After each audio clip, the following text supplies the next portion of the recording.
Hello, my colleagues. Welcome to our discussion today about change management.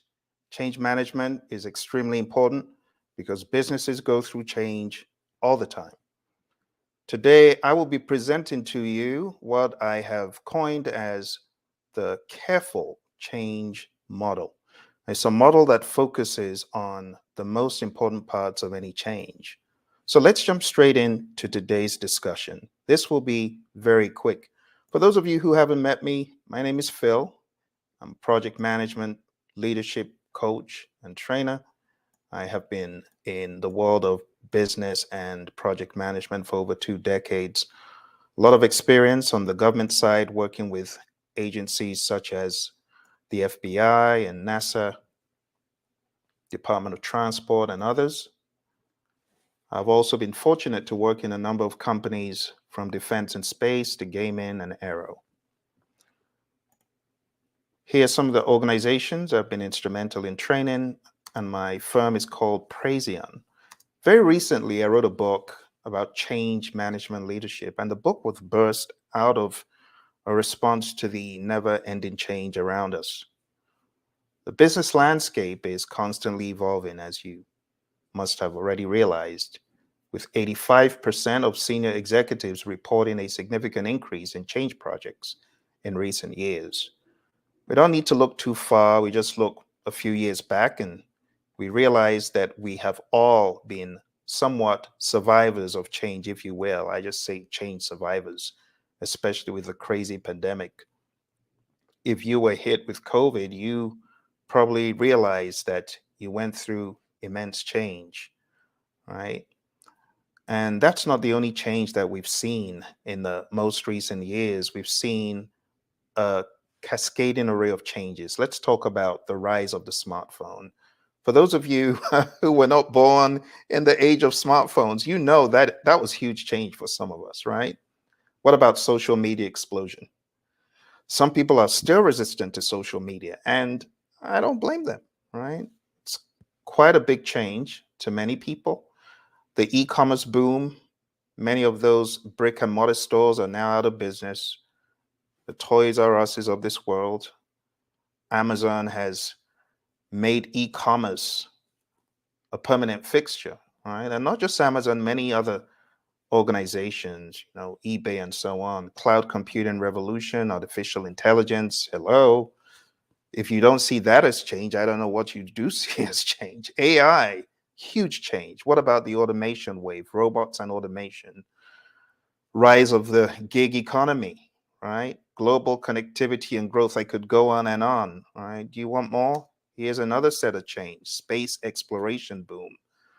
People are now thinking of recreational trips to space, blockchain, virtual reality, huge focus on mental health in the past number of years, like never before, right? The shifting geopolitical landscape, cyber security threats. Like those of us who grew up in the 70s and 80s, you would never have thought you would have crazies. Just that's their full-time job, being a threat. So there's been a lot of change in the world, my friends. And while change is prevalent, it's all around us, managing change is even more important to understand the art and the science of managing it. It's crucial to navigate this ongoing transformation. Managing isn't enough. Now, we're talking about change in organizations now, right? There's an art and a science to it. And there's certain things that we need to be aware of as we navigate change. The sobering reality about change management is only 34% of change initiatives succeed. I'm going to be showing you some statistics now. So think about it. Of all the change that goes on in organizations, majority of that change is not successful. The change either doesn't last or people are resistant to the change or other factors. And in the realm of change management, the importance of leadership that is both mindful and empathetic cannot be overstated. What caused me to write this literature was I was in the middle of a very turbulent change in an organization that will remain nameless. But it was very sad because what I saw from management was draconian rule. In other words, change or die, change or perish. If you want to be here, if you want a job, then we don't want to hear it. We don't want to hear it. And you need to get on the bandwagon and obey. Similar to something like this, and I know you can relate. It's like pivot or perish, you peons. You got no voice in the matter. Change or die. And that's not the way change should be. It made me reflect that that change management was trying to push was a huge oversight in change management, the human factor. So I began to think about what was missing in the change I had been through and what was present in other changes in other organizations that I had been in that will also remain nameless. But they are the case studies for my writing this book. And I realized as I began to think about what was missing, comparing and contrasting this to another model of change, or I should say, many other models of change, it was apparent what was missing. It was apparent what was not being emphasized. The PMI, they wrote a book or a publication. It's called Managing Change in Organizations, and they break down change into different categories. So they have the Bridges transition model, which is a good start, understanding what happens to individuals as they go through change. And that was kind of espoused in the Kubler-Ross model or the change curve. People go through denial. They go through a stage of anger. They start trying to make sense of it, right? Bargaining. Then they could become very depressed. And this is not everyone, but this is change that people view as monumental change. You could call it a level 2 type of change. It's beyond process. This is now personal. And I realized that a lot of organizations don't think about this. They don't think about what people go through. Not everyone. Some people don't care. Some people is like, okay, well, as long as I get a paycheck, I don't care. Not every change is viewed from the right lens. And in my book, I look at change as largely psychological. I look at change as being all about the people, not about the process. So category 1 is like a psychological type of change. Category 2 in PMI's publication is change as a process. And they give us an example of John Carter's model, 8 steps as one goes through change. And then we have category 3, change represented as system models. And this was broken down by Watzlawick, Weekland, and Fitch. And they surmised that most existing theories of change were philosophical. So they broke it down further and they went more into the first order and second order change categories. The first order change category, we can look at things like this, like going through the scope of the change, creating a vision, driving commitment, accelerating the transition, and so on. And then we can also look at change through the lens of the Jack Welch GE model. Again, it's really more like the process of change. And then the third category in the book is the PMI approach. And it's formulating the change, planning the change, implementing it, managing it, and sustaining it. But there's something missing, right? And what is missing is the people element more than anything else. It's buried in there, but it's not at the surface that management needs to be thinking of change at. It's buried. So what I seek to do is elevate the importance of the people piece, the humans going through the change. Organizations with effective change management from McKinsey have a 6 times higher chance of exceeding performance targets. So if only we paid more attention to the catalyst for change, which is the people, and do it the right way, we'll do a lot better. It's the human factor. So, what I am recommending to organizations going through change is they elevate the importance of the emotional, because I see that as being missing. I look at levels of emotional connection as level 1, 2, and 3. Level 1, I just look at it as sympathy. Oh, I feel sorry for you. You feel sorry for me, but you're not really thinking as me. All right. You're so sorry you need to go through this change, Phil. But put yourself in my shoes. Did you do that? No. Level 2 is when you begin to do that. Level 2 is empathy. When you share feelings, you take a step further by putting yourself in the person's shoes, trying to understand their emotions.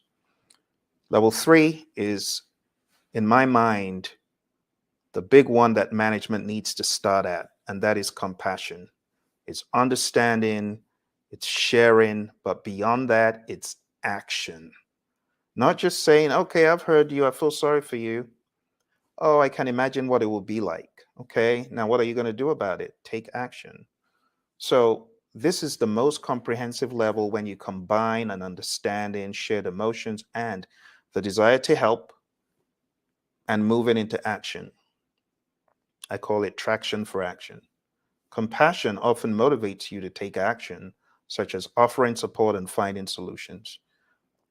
So, one of the things that I have found in change in organizations is there's no sense making sessions.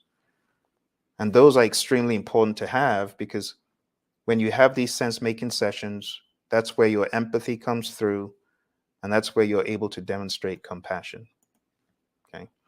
So, in this model, this 7-step model, the 7 steps are: number 1, compassion, understanding, taking action based on your understanding. So, as opposed to shoving a vision down people's throat, my idea is to come forward with compassion right off the bat. Understand that people are going through challenges. Just understanding that change is coming, whatever that change might be. To you, it might be a small change. To them, it might be, oh, the sky is falling, the earth is shattering kind of perception. Number 2 is active listening and inclusion beyond hearing. We're not just talking about listening. Like a manager says, okay, listen to me and just be quiet. Now you've said your concern, now be quiet. No, that's not how it should be. But unfortunately, a lot of managements, they're so eager to get done and wrap up the change, they don't want to hear anything. It's all about schedule, schedule. We got 3 weeks, we got 2 weeks, so shut up. No, that's not a good perception.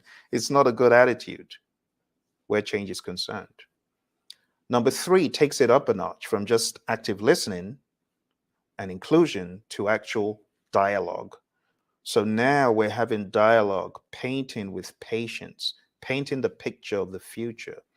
A lot of times, management, I know they're visionary, but oftentimes they come like Moses with the scrolls, and they are not really listening to what people have to say. It's like, get on the bandwagon and do it. Instead, we want responsive dialogue.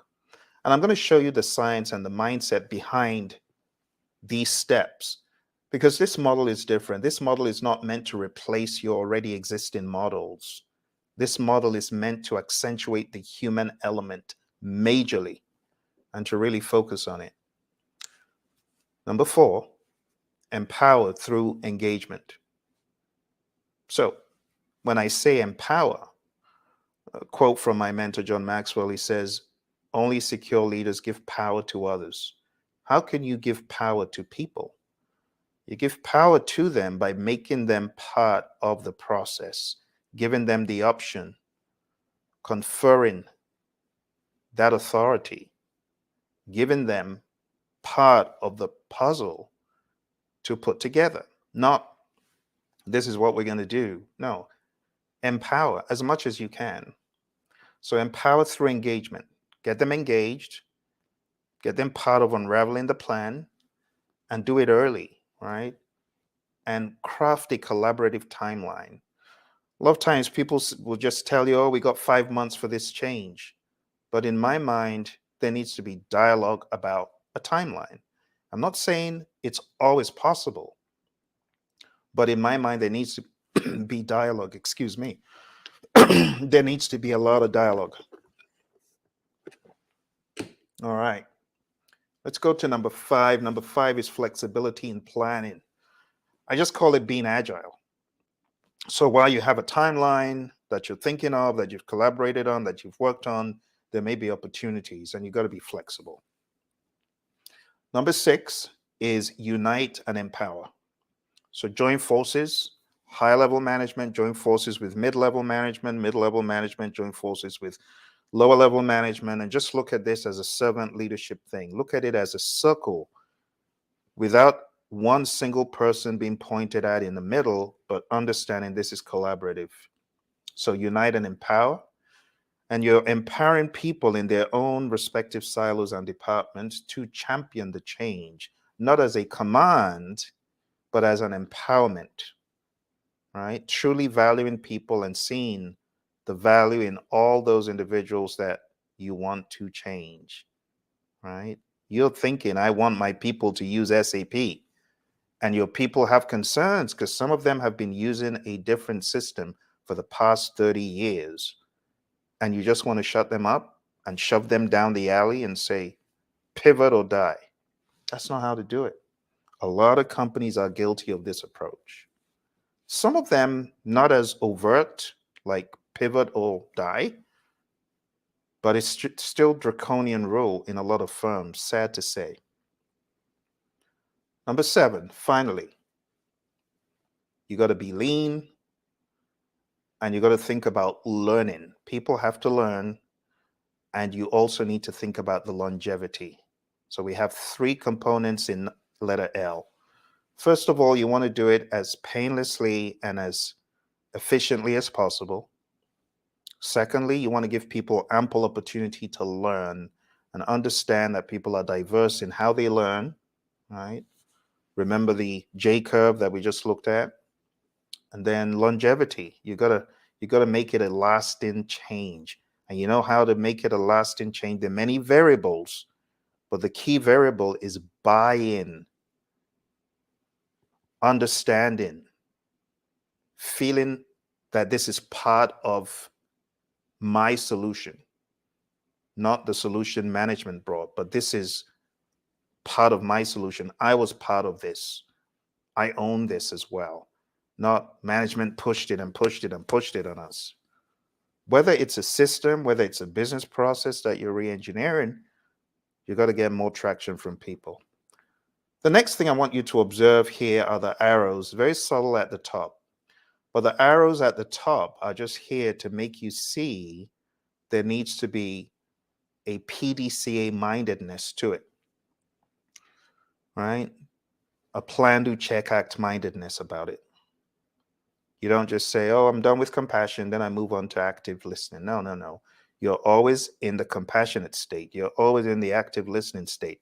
And that continues. You don't leave it alone. It's not like the cycles where you do boom, 1, boom, 2. No. This is iterative. And it is also in some way incremental because you're always adding more and more and more to it.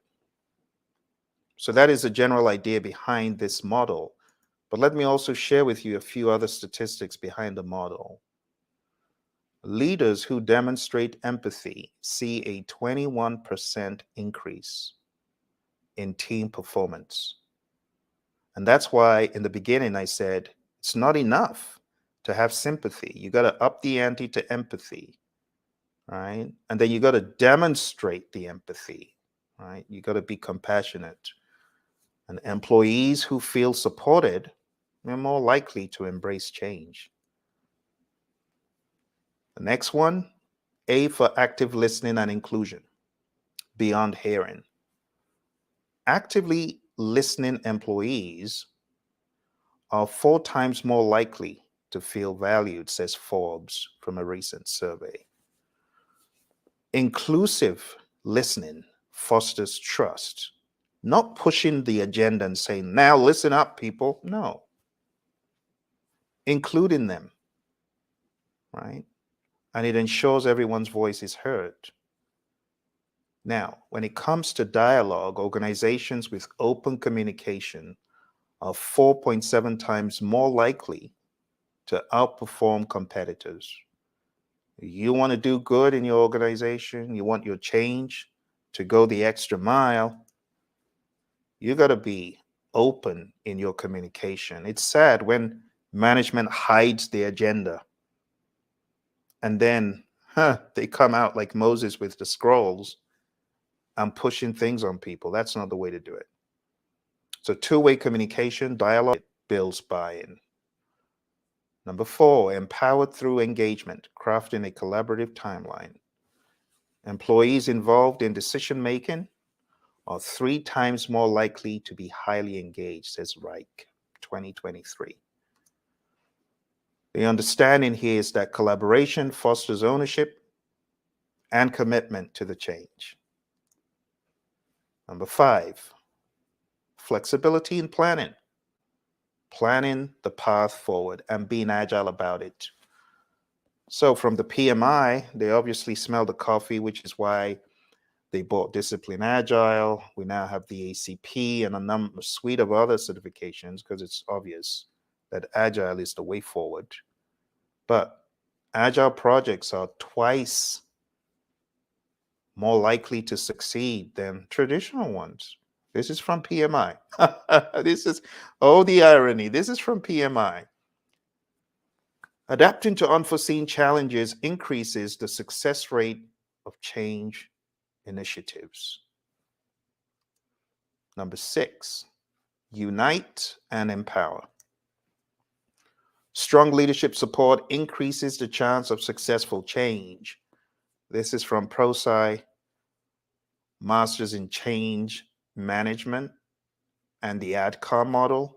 And the relevance of this is champions provide guidance, motivation, and remove roadblocks. You got to make your people champions at every level. I think it's very clear that looking at these statistics, it's not about the management. Change success is about the people you're putting through the change. Finally, number 7, lean implementation, learning, and longevity. You got to simplify the journey for your people. Be lean. Make it painless as possible. You know, some organizations, they're very guilty of putting so much change on people. The change becomes so monumental. It's now a burden. And people can't even think straight anymore. So, change initiatives with clear goals are 6 times more likely to succeed. What does this tell us? We got to work on the vision with the people. Don't just have the vision and say, one and done, now go do. No. Now I understand there are going to be times when urgency is of highest essence. Yes, I know. But as much as possible, we want to understand that we need a streamlined approach with continuous learning. We got to take what we're learning, put it back into the process. Just because you went live on day 1 doesn't mean that you're going to be successful on day 2 and 3.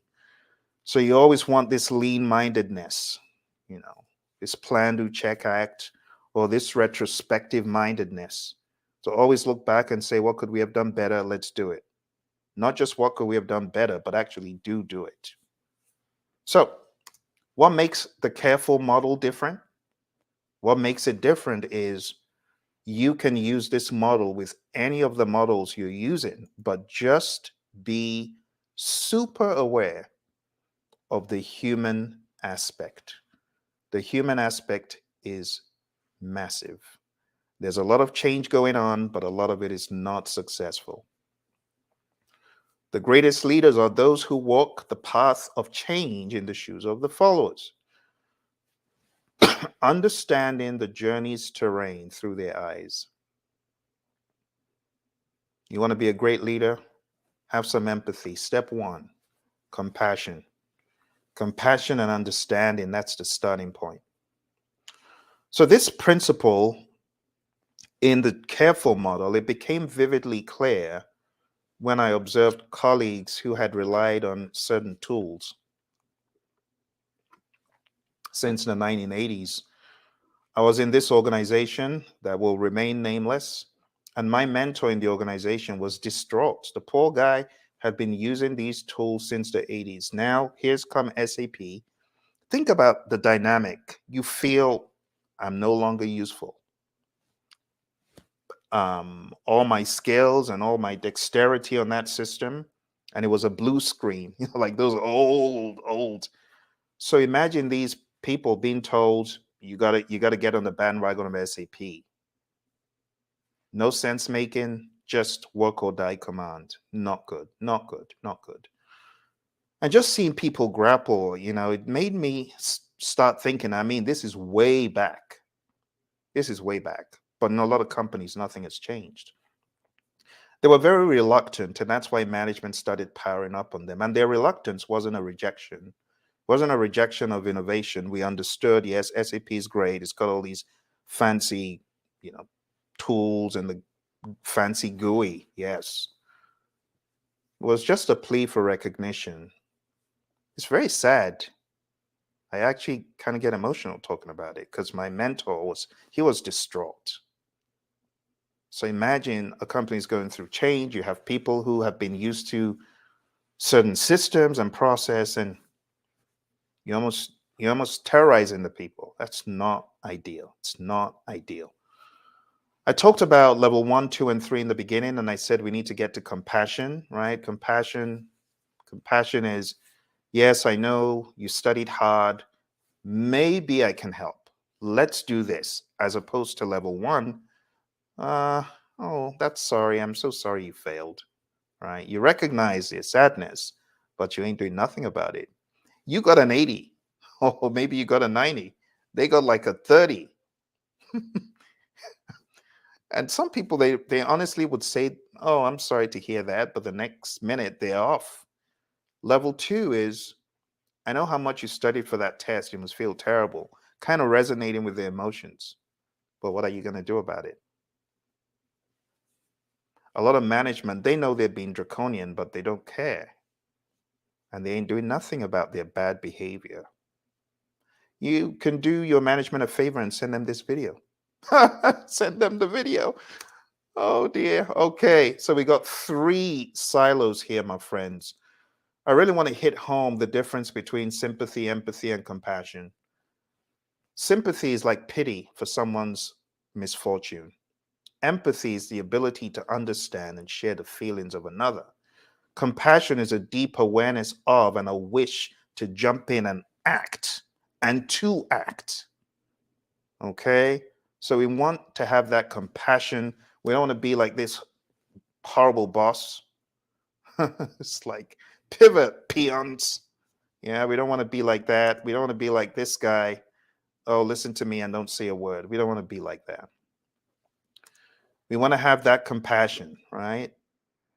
What are the inputs to compassion? So this is the model. I take each letter, each word, each piece of the framework, and I'm breaking it down so that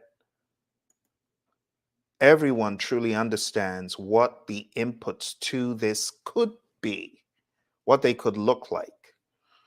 So, compassion and understanding, there's certain inputs that I would expect. Apart from really sitting down and having wholesome conversations, there's things you could do to enable those conversations to be more productive. So, the inputs are as follows: we have employee feedback on current systems. A lot of management are ignorant about what their people are thinking, and that's no good. You also want to be aware of turnover rates and exit interview data, suggesting a need for improved systems, for example. And then you could have results from an organizational culture survey, which may indicate a readiness for change. And there are many more inputs that you could bring to the table that will help you when it comes to being compassionate. because compassionate needs enablement. Okay, if you don't know, then you ain't gonna do, you ain't gonna say. But if you do know, then you're empowered as management.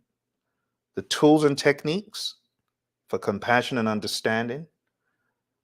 Big one of my favorites is empathy mapping sessions. Empathy mapping sessions, this is where you work with cross functional teams to map out what different stakeholders are saying, what people are feeling and thinking. And you're doing this in relation to the current system, if there is a system change, and the upcoming change. So you really want to get into the heart of what people are thinking. Let's divert for a quick second. I want to go a little bit deeper into this because empathy mapping is lacking a lot of change I see in firms. You got to do empathy mapping intentionally. And you got to look at it as a team process that helps you identify the thoughts and the feelings of a particular group.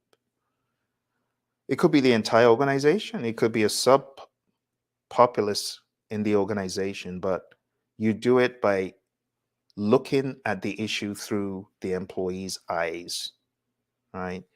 You don't want it to be like just do as I say. No, no.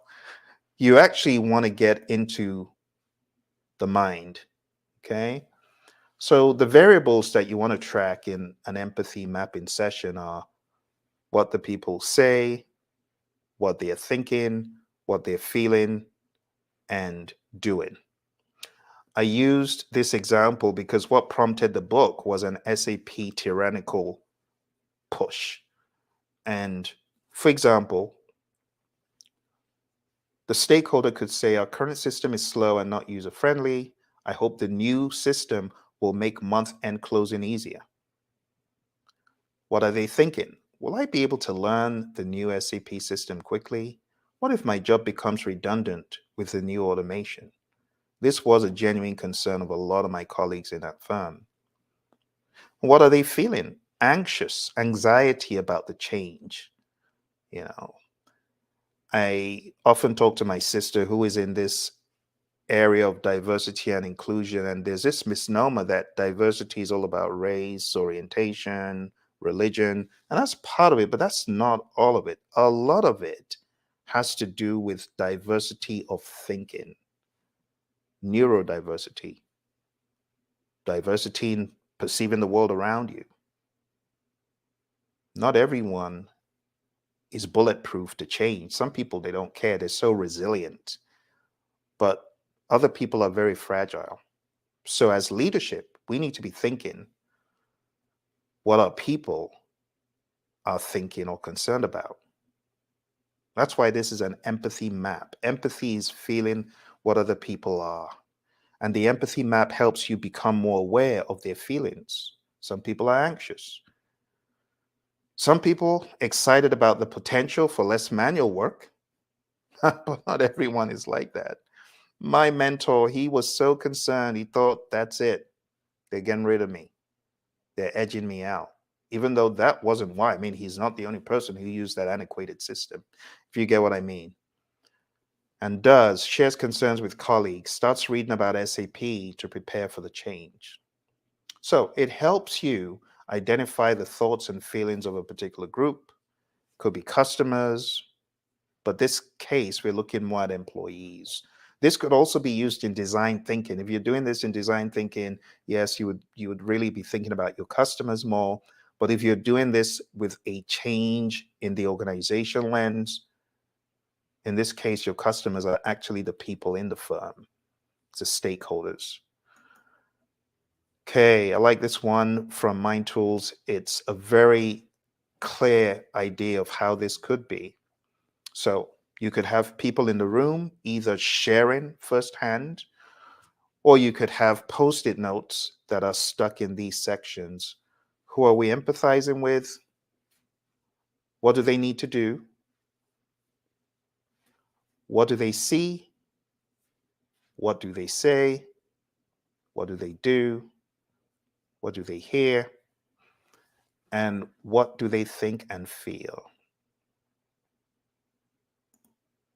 There's one thing that people will never forget. and that is how you make them feel. They may forget about everything else, but if the change makes them feel uncomfortable and not valued, they will never forget that. I haven't forgotten it.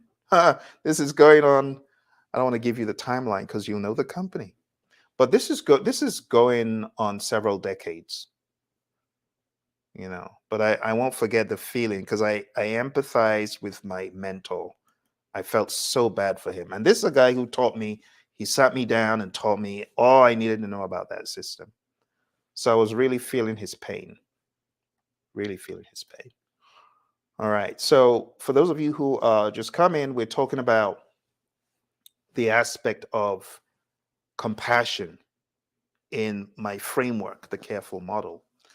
And we're talking about tools and techniques. I know it may sound a little bit strange to some people that it sounds a bit scientific, but they are techniques, right? For you to do a good job with compassion and understanding. You got to get down to the bottom of what people are thinking and feeling and saying. And people need to know it's a safe space. So you always need to let people know, don't worry, everything that you say here, it's safe. You know, get candid, honest opinions are sought. The output, you could get an empathy map for each stakeholder group affected by the transformation. You could also work on a summary report of focus groups' findings detailing common concerns and sentiments about the change. And when you put together focus groups, again, it needs to be done, in my mind, with all levels. Don't just look, oh, senior management is all going to be in this focus group. No, have diverse levels. Have everyone from the janitor to the CEO as potential people on that focus group. That's how you're going to get the best. Make it a safe space. We all just play roles. That's the idea. All right. A summary report could look something like this. All right. You could have the key concerns raised, suggestions for leadership, and the general emotional temperature. This can be done by people who are very good at summarizing, very good at looking at data quick. Okay. And my friends, that's it for today. We have come to the end of my introduction to the careful model, and we just went through the compassion piece, the very first one. On the 2nd of April, I will be presenting this in a lot more detail. If you want to be part of that webinar, just stay tuned to the projectmanagementdoctor.com website. The announcement will be up there when the webinar will hold. It will actually be at 11 a.m. Eastern. I'll be joined by a couple of my awesome colleagues, be joined by Robert Annis, business psychologist, and my mentor in Agile, Roy Schilling. We will all be discussing the careful model, breaking it apart, and revealing further insights. So if you want to be part of that, just stay tuned to projectmanagementdoctor.com. You'll be seeing an announcement in the week that follows. Okay, if you have any questions, feel free to put them in the chat. I would love to take questions that you have.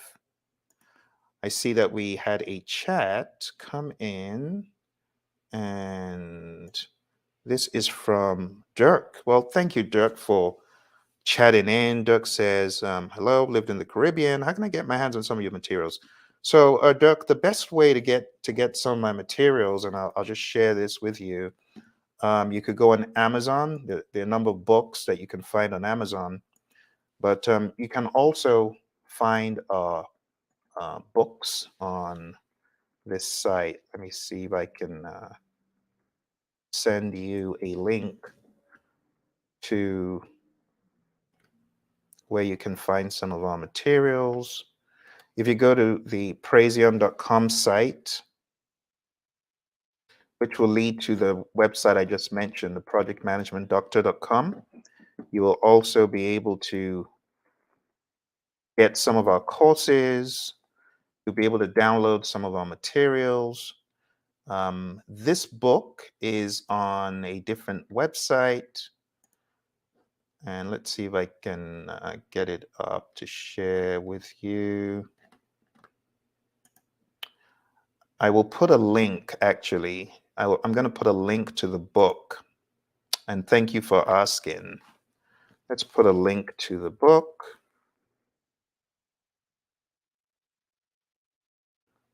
I was just so concerned with sharing this because I talk to a lot of individuals in organizations on the regular, and many of my mentees going through change. I hear these recurring tales about what they're going through. So I'm hoping that this gives some sort of comfort to those going through crazy change at the moment. So that's the book. Let's go ahead and let me share it. If I can get that open. Okay. So that's the book. It's called Change Management Leadership. And the book also comes with 16 templates of tools that could possibly be used by those going through change, especially those finding it hard. So, Dirk, thank you for the question. I hope that gives you some clarity on how to get our materials. But if you go to the praiseon.com site, you'll be able to get a whole lot more of our materials there. Okay. Well, thank you very much, everyone. For those of you going through change, be tenacious, be dogged, be rugged, speak up. Don't be silent. Okay. I know people are scared, but if your conviction is moving you to say something, not in a bad way. You see, we don't want to be like what my buddy, we call him Dr. Rick Brinkman. What we call him is the conscious communicator, because he talks about conscious communication and being a loose cannon, being a grenade. You don't want to be a grenade that Dr. Rick's talking about, because a grenade just destroys everything in its environs. We don't want to do that. We want to have a more controlled response to sharing our concerns. So don't be a grenade. You got to be a conscious communicator, which is being aware of your emotions. So if you're going through change that's difficult and you want to share your perspectives with management, yelling doesn't do any good. Tearing people down doesn't do any good. Try your best to deliver it in a measured, sensible way, especially in the business place. Being a grenade, it doesn't help. Okay. Well, thank you all very much. Thank you, Dirk. I appreciate you joining. And thanks everyone else who joined on the different platforms. Those of you on YouTube and Facebook and Twitter, thank you all very much. I look forward to speaking to you again very soon. You take care, and bye for now.